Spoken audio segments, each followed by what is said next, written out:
दुनिया भर में हमने देखा कि हर साल लाखों लोग जो हैं ब्रेन ट्यूमर से प्रभावित होते हैं। रिसर्च तो ये बताती है कि 1 लाख आबादी में हर 4 से 5 जो व्यक्ति हैं वो इस बीमारी से जूझते हैं। लेकिन भारत के आंकड़े बहुत चौंकाने वाले हैं।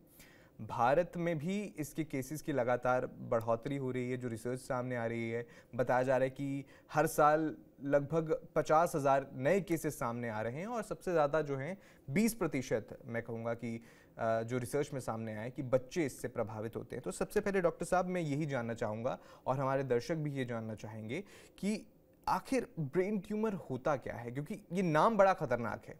लोग अक्सर डर जाते हैं इस नाम को सुन के। तो ये होता क्या है, ये आखिर कैसे बनता है और इसके कारण क्या होते हैं?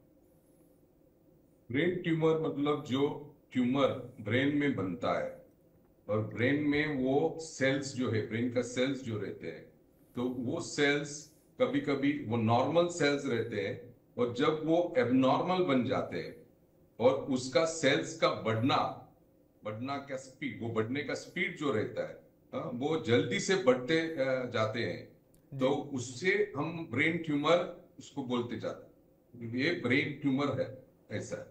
और उसका कारण वगैरह वगैरह के कारण रहते हैं।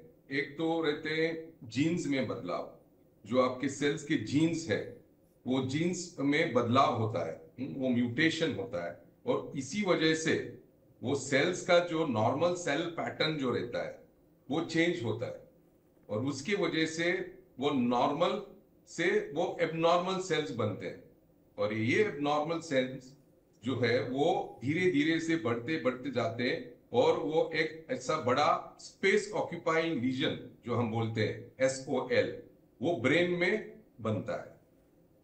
जी डॉक्टर साहब, कोई आपने बोला सेल अचानक से मल्टीप्लाई करने लग जाते हैं और अब नॉर्मल जो उनका एम्प्लीफिकेशन होता है वो एक मेन कारण है या इसे ये ब्रेन ट्यूमर कहलाता है। लेकिन क्या वजह रहती है, अचानक क्यों होने लगता है? क्या हमारी डेली लाइफस्टाइल? उसके रीजंस रहते हैं। एक रीजन हो सकता है वो फेमिलियल है, मतलब वो परिवारों में जीन्स का डिफेक्ट है। जी। और वो जब परिवारों में जीन्स का डिफेक्ट रहता है वो माँ बाप से बच्चे को भी जा सकता है और वो बच्चे के वो जो जीन्स जो है वो डिफेक्टिव जीन बच्चे के शरीर में जाता है और वो डिफेक्टिव जीन, वो ब्रेन का जो वो सेल का डिफेक्टिव जीन अगर माँ बाप से बच्चे को आ गया तो वो ट्यूमर होने की शक्या होती है ऐसा।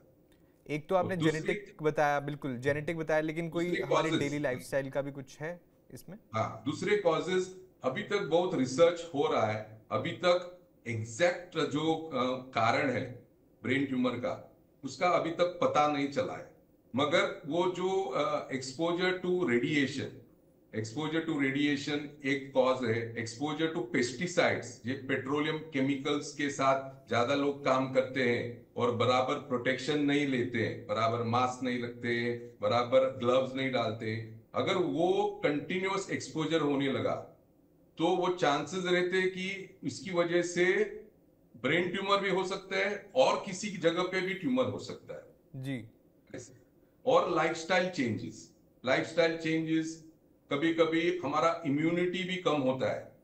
तो अल्टीमेटली जो हमारा इम्यूनिटी जो है, वो बॉडी का इम्यूनिटी जो है, उसका काम रहता है ये सब ट्यूमर सेल्स को पहला उसको डिप्रेस करना।